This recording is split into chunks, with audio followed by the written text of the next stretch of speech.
जनऊ के गीत गवे छी, अपने सब सपोर्ट कर। चैनल को सब्सक्राइब कीजिएगा, वीडियो को लाइक कीजिएगा और शेयर भी करिएगा। आसी में बाबुआ पंडिता बनल,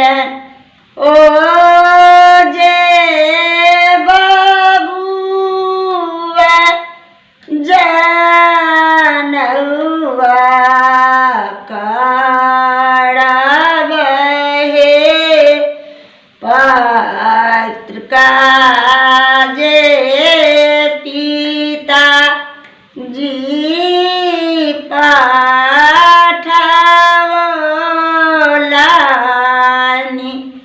ओ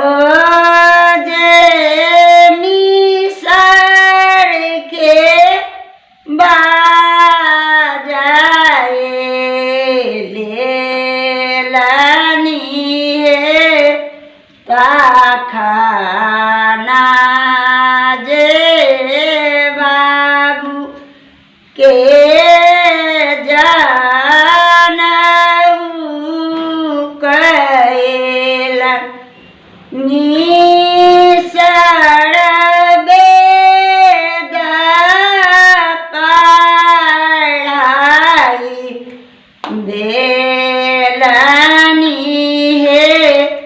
एक दिशाबाई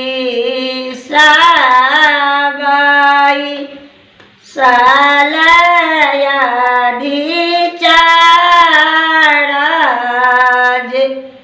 एक दिशा बरुआ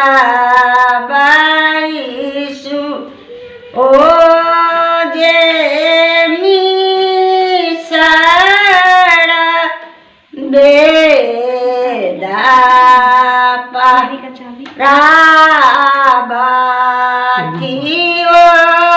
जे बाबू के जनउआ होई छनि हे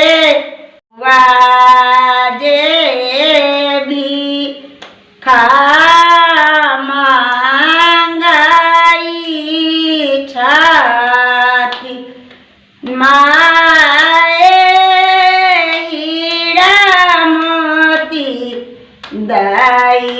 छथ हे आ